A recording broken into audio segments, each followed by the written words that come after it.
Welcome to Passions Illustrated. Before starting the video, make sure to like, share, and subscribe. The creak of the closet door was almost imperceptible as Lucas settled down among the heavy coats and dusty boxes. At the age of 10, he had already developed a precise routine for these moments. He entered with his back turned, pulled the door, slowly open and curled up in the darkest corner, hugging his knees against his chest. Outside, the excited voices of potential adoptive parents echoed through the corridors of the Golden Meadows Orphanage in Hartford, Connecticut. "Lucas, honey, where are you?" The soft voice of Mrs. Palmer, the orphanage director, carried through the wooden walls. She knew exactly where to find him, but she also understood that some battles had to be fought at the right time. The brown-haired boy with the expressive green eyes remained motionless, counting the seconds until the footsteps moved away. His small hands tightly clutched the only object he had with him, an old wooden flute, a gift from his biological mother before she left him on the orphanage doorstep 8 years ago. In the corridor, Mrs. Palmer was leading a well-dressed couple to meet the other children. "Maybe we can see Lucas later," she commented diplomatically, knowing that later probably wouldn't be enough. It was the third time that week that potential adoptive parents had left the orphanage without meeting the boy who, according to all the staff, had the sweetest smile in Golden Meadows when he decided to show it. Rebecca Palmer had dedicated 25 years of her life to the orphanage. Her gray hair and kind face carried the stories of hundreds of children who had passed through those doors. Lucas, however, held a special place in her heart. There was something about his vulnerability disguised as strength that touched her deeply. The next day brought an unexpected change to the orphanage's routine. Catherine Bennett, a renowned music teacher from the Hartford Conservatory, arrived to implement a voluntary music education program. Her blue eyes shone with determination as she presented her proposal to Mrs. Palmer. "Music has a transformative power," Catherine explained, her long, elegant fingers unconsciously adjusting her pearl necklace. "I've seen children overcome deep trauma through musical expression." Mrs. Palmer watched the young teacher with interest. Catherine, at 32, emanated a serene and welcoming energy. Her red hair was tied back in a loose bun, and she wore a simple but elegant outfit that matched her professional demeanor. "We have a particular child," Mrs. Palmer began hesitantly, "who could perhaps benefit especially from your program." As they talked, Lucas secretly watched through the crack in the library door. The flute in his pocket seemed heavier, as if responding to the music teacher's presence. He didn't plan to attend the lessons. His hiding routine worked perfectly well, but something about the way Catherine gestured when talking about music intrigued him. That afternoon, while the other children gathered in the main hall for their first lesson, Lucas found his usual refuge in the closet. However, this time the sounds coming through the walls were different. Musical notes danced through the air, penetrating even his safest hiding place. Catherine began with a simple melody on the parlor piano, an ancient instrument that had been waiting for skilled hands for years. The children, initially shy, soon approached, fascinated by the music that filled the room. "Music is like an invisible hug," Catherine explained to the children. "It finds us even when we think we're alone." Lucas, in his hiding place, pressed the flute against his chest. Catherine's words had hit him in a way he hadn't expected. For the first time in a long time, his fingers itched to play the notes his mother had taught him. Outside the cupboard, life in the orphanage continued its course. Madison, one of the older girls, aged 12, excelled at the piano, her small hands gliding hesitantly over the keys under Catherine's patient guidance. Other staff at the orphanage occasionally stopped to watch, amazed at the transformation that a simple music lesson brought about in the children. Mrs. Palmer observed everything with a knowing smile. In her years of experience, she had learned that healing comes in the most unexpected ways. As she watched Catherine interact with the children, her thoughts kept returning to Lucas and his silent flute.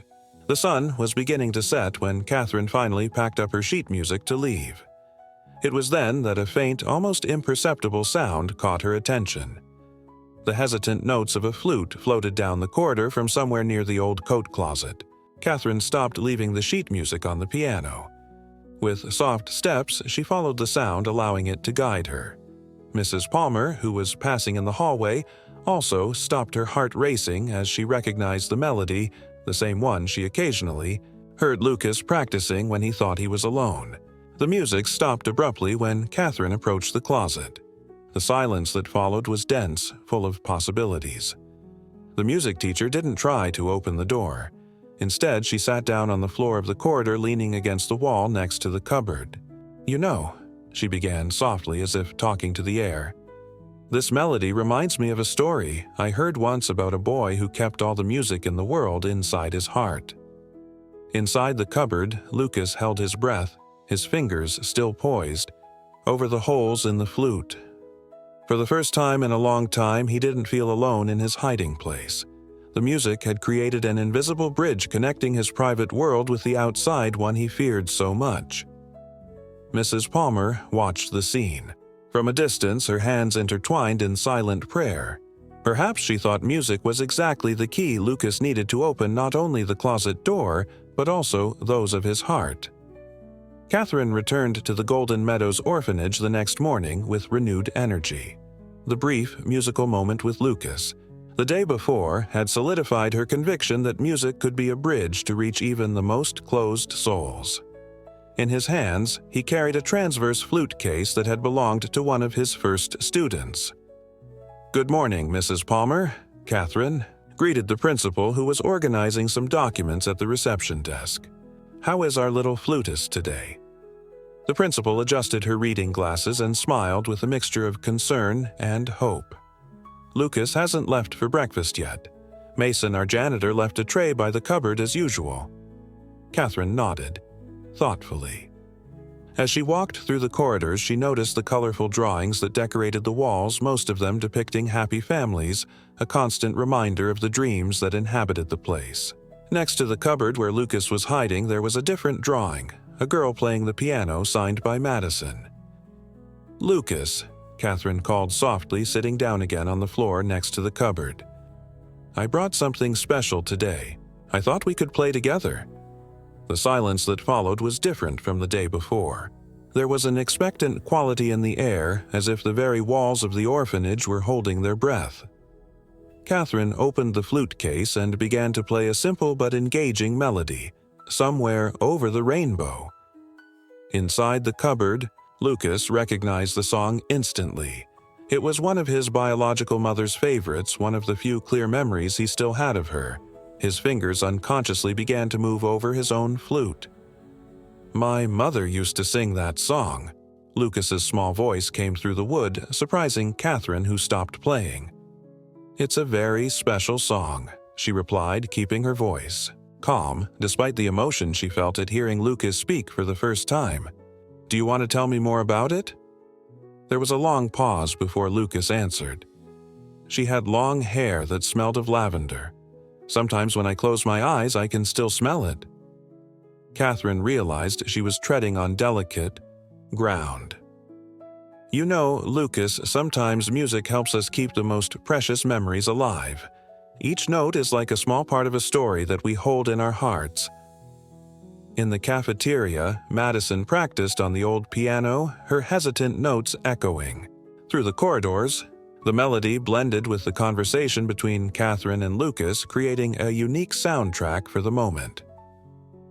"Why are you hiding, Lucas?" Catherine asked gently after a few moments of shared silence.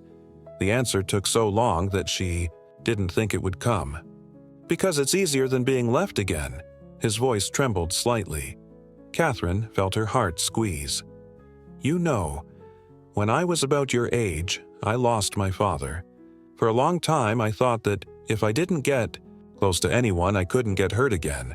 But I discovered that sometimes the most beautiful moments in life happen when we allow ourselves to be vulnerable." The closet door opened a few centimeters, just enough for Catherine to see a green eye peeking through the crack. It was small, progress, but significant. "Do you still miss him?"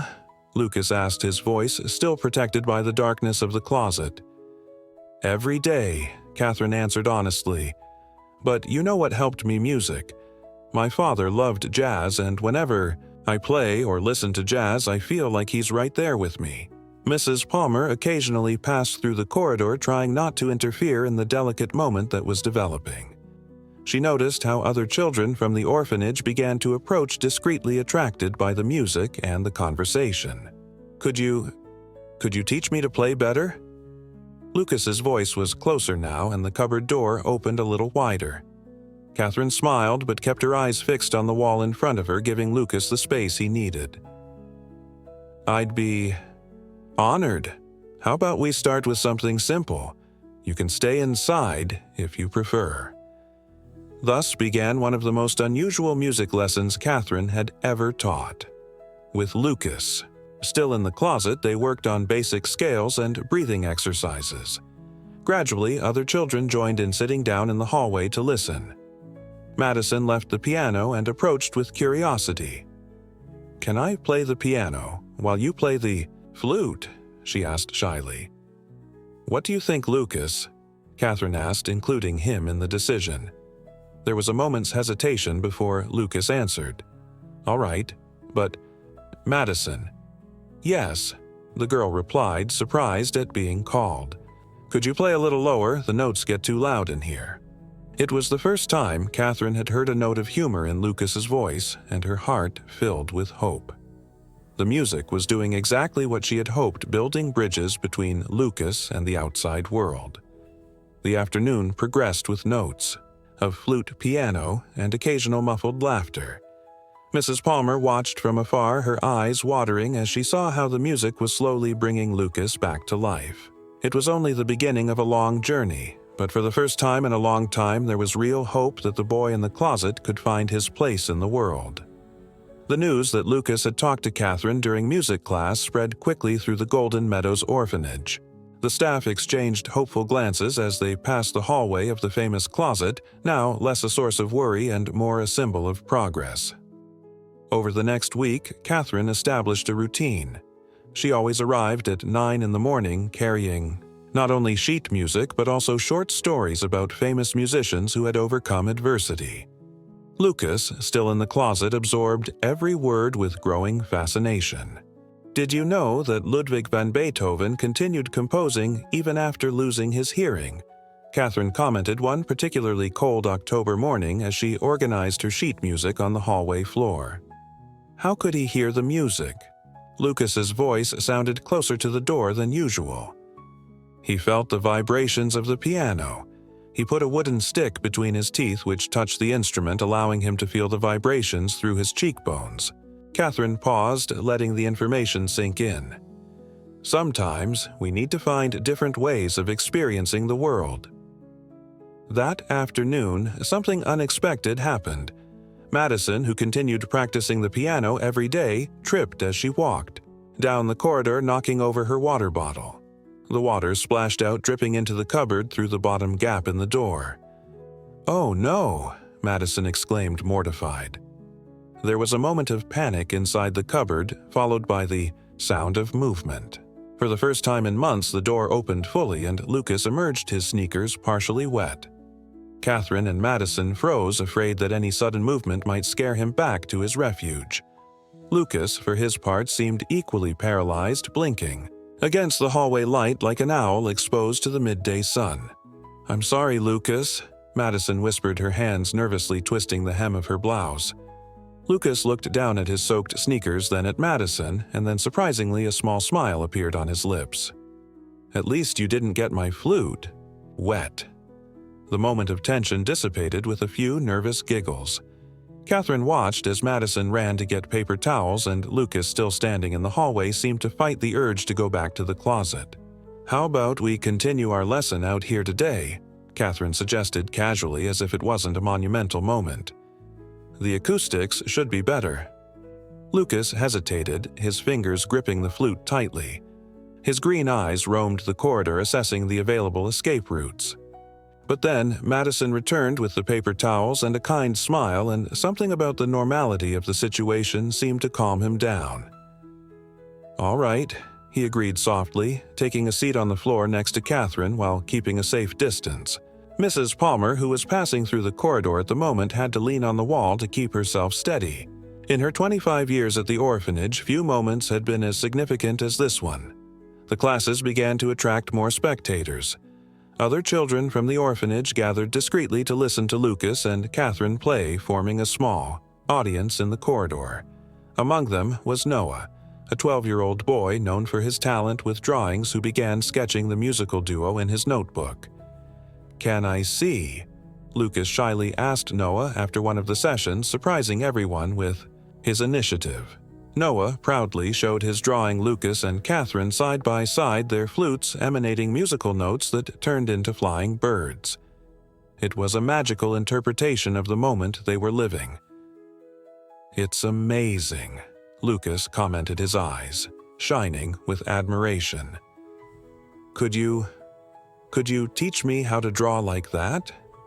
Catherine watched the interaction with a full heart.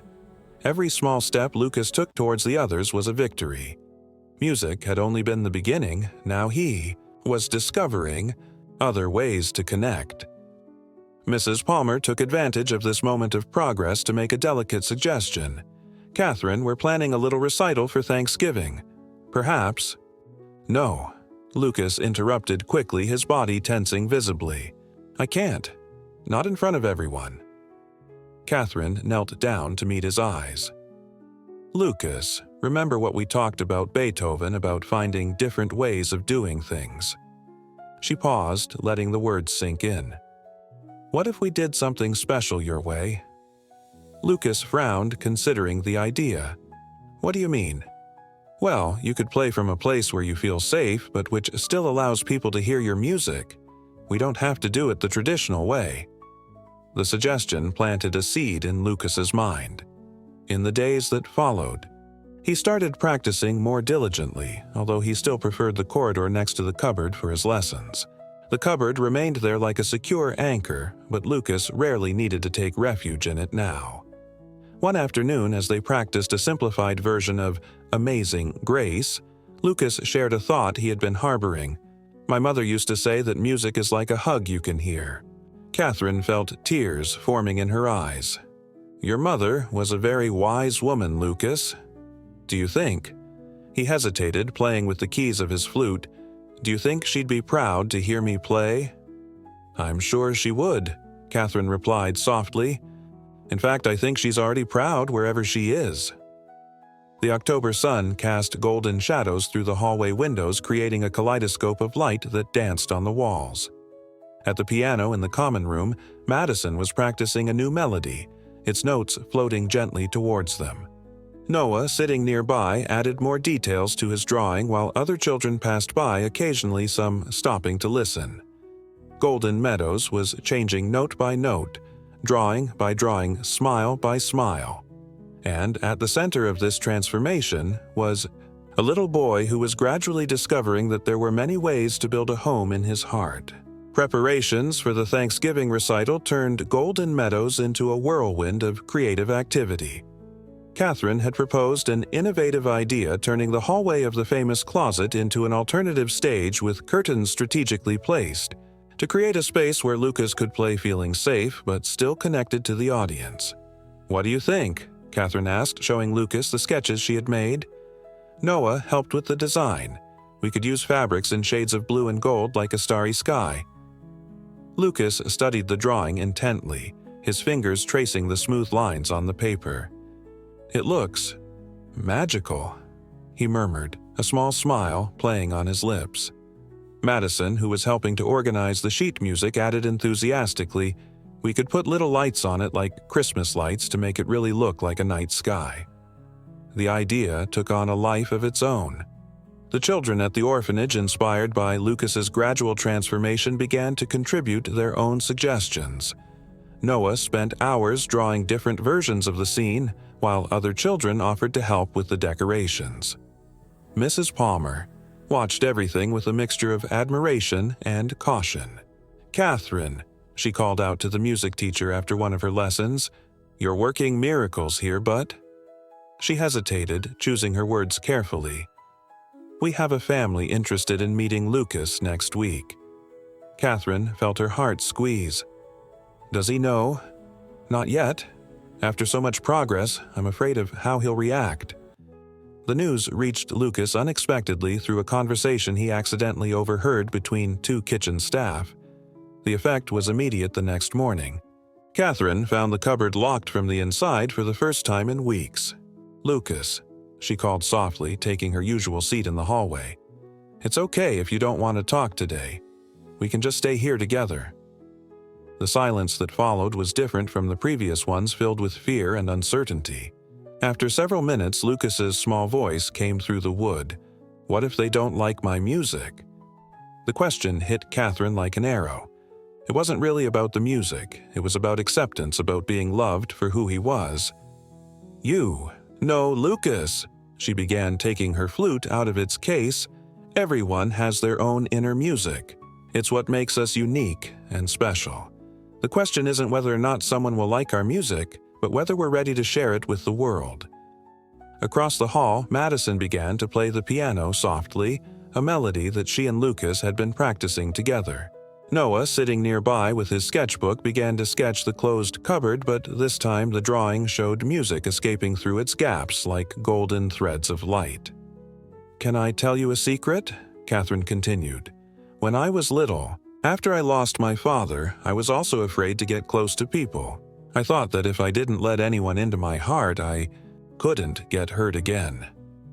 The closet door opened a few centimeters. "What made you change your mind?" "I realized that I was losing much more than I was protecting. Every person we meet adds a new note to the music of our lives, Lucas. Some notes may be sad, others happy, but they are all part of our melody." Slowly, the door opened a little further. Lucas was sitting with his back against the inside wall of the cupboard, the flute resting on his lap. "What if I'm not ready?" he asked, his voice trembling slightly. Catherine smiled gently. "Then we'll keep practicing until you are. No one can force a song to be played before the time is right." Over the next few days, the orphanage rallied around the preparations for the recital. Curtains were hung, transforming the hallway into an almost mystical space. Small lights were strategically placed, creating a cozy atmosphere reminiscent of a starry sky. Lucas alternated between moments of enthusiasm for the rehearsals and periods of retreat in the closet, which now functioned less like a prison and more like a place for reflection. Catherine respected this rhythm, understanding that healing didn't follow a straight line. On one particularly meaningful afternoon, Lucas asked to rehearse a special song, "Somewhere Over the Rainbow," the same one his mother used to sing.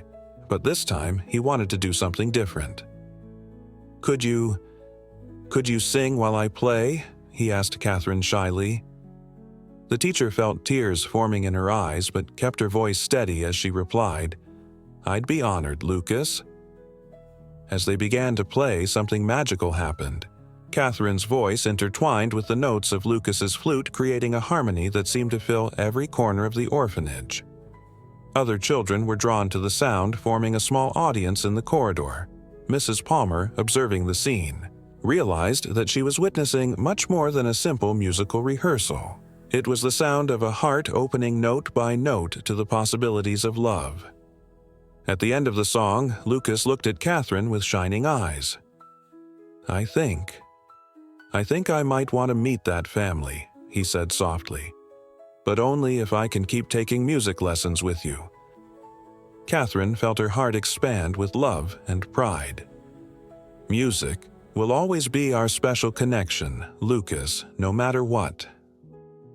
The corridor of Golden Meadows, once known only as the place in the closet where Lucas hid, was transforming into a sanctuary of hope and possibilities.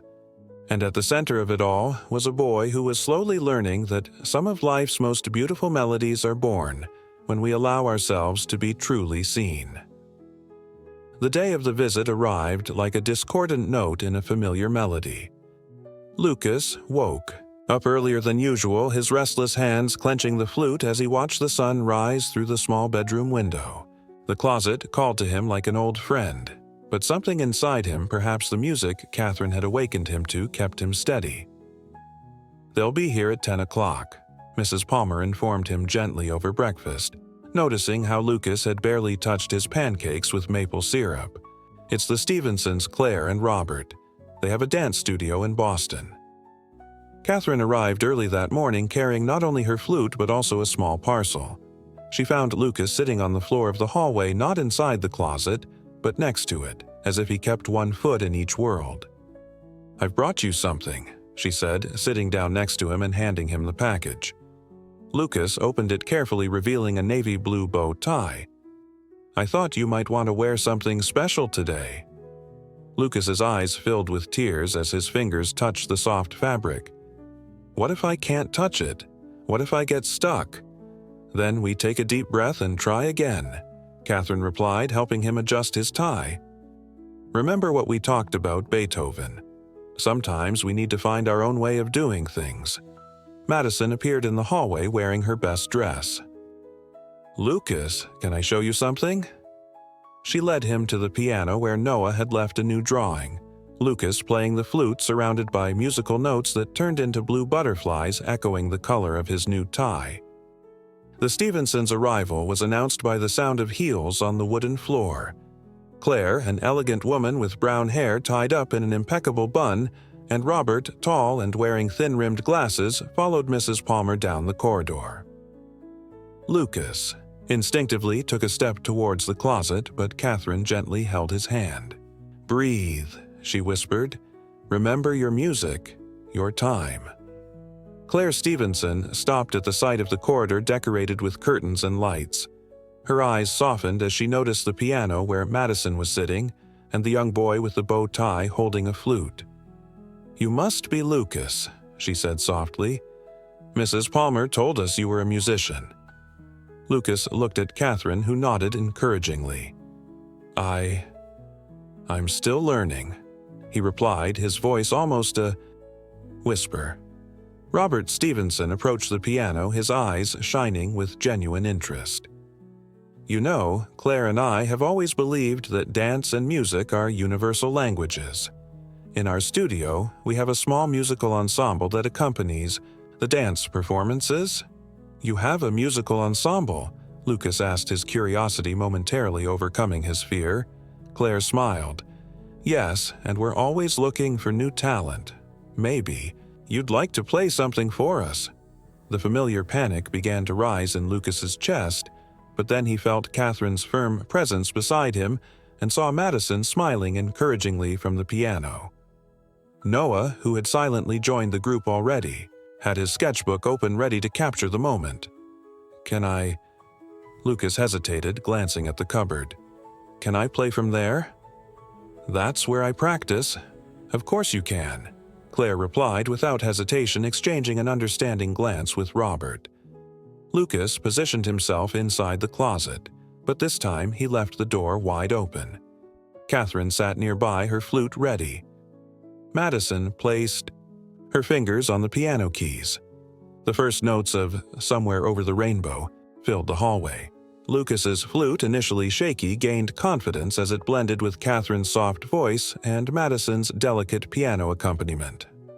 Claire closed her eyes, swaying gently to the rhythm of the music, while Robert watched with obvious emotion. When the last note faded into the air, there was a moment of reverent silence. Lucas remained in the closet, his hands still holding the flute, his heart beating like a drum. "That was extraordinary," Claire said, wiping away a tear. "The way the three of you complement each other, it's pure magic." "Lucas," Robert approached cautiously the cupboard, "did you know that our daughter Sarah used to play the flute? She left us 3 years ago in an accident." The hallway fell completely silent as Robert continued, his voice choked. "The dance studio was her dream. Claire and I kept it going in her memory, but we always felt that something was missing. Now I understand what it was." Lucas took a small step out of the closet, his green eyes meeting Robert's. Did she like to play?"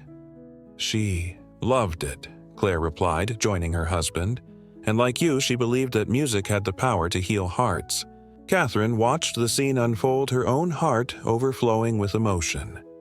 Something greater than a simple adoption visit was happening here.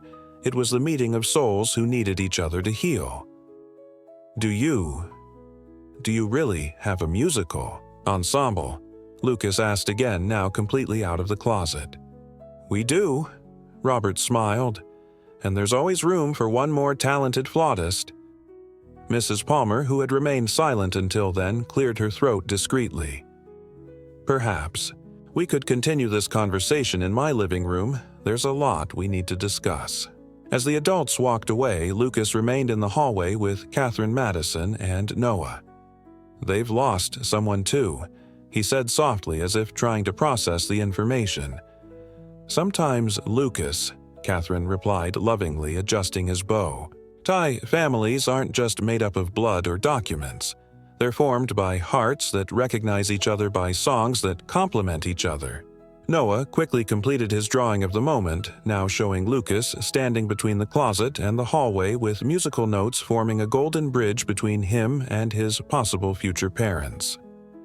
Golden Meadows seemed brighter that morning, as if each note played had turned on a new light in the old corridors.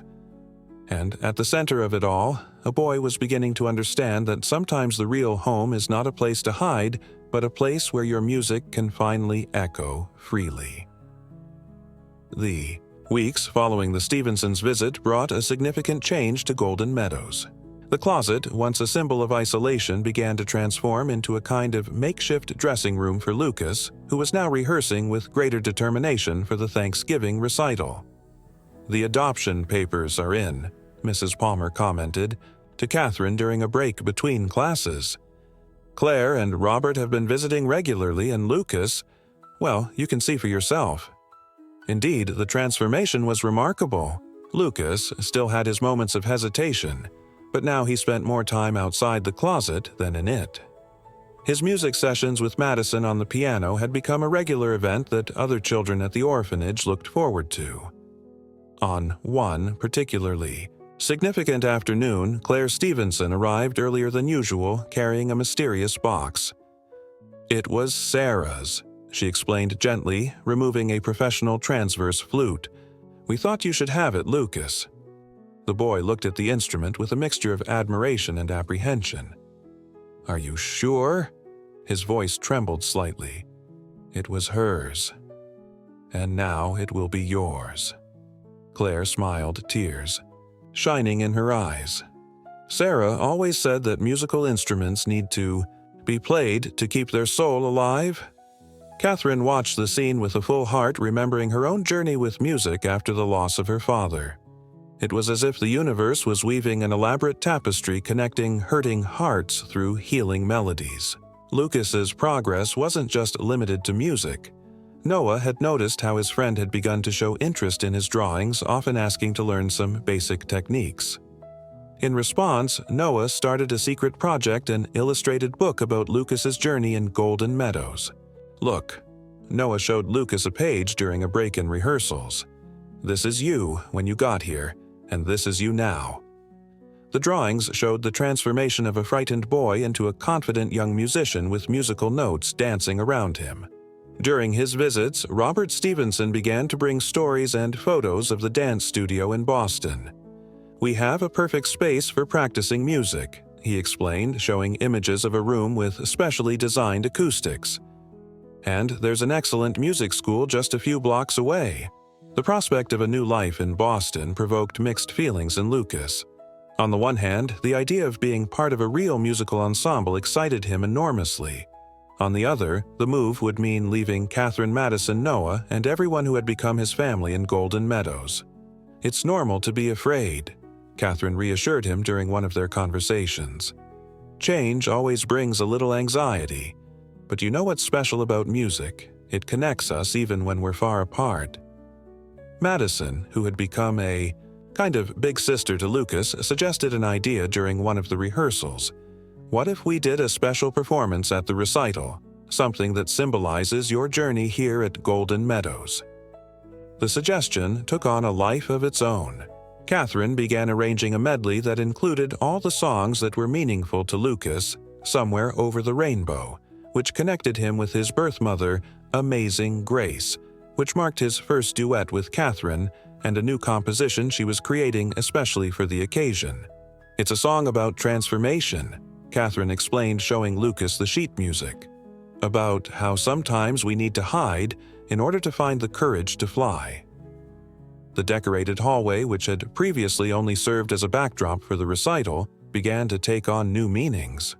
Noah added small details to the curtain's butterflies in shades of blue and gold, symbolizing transformation and hope. Madison practiced tirelessly at the piano, determined to create the perfect accompaniment. Claire and Robert were actively involved in the preparations, bringing elements from the dance studio to add to the performance.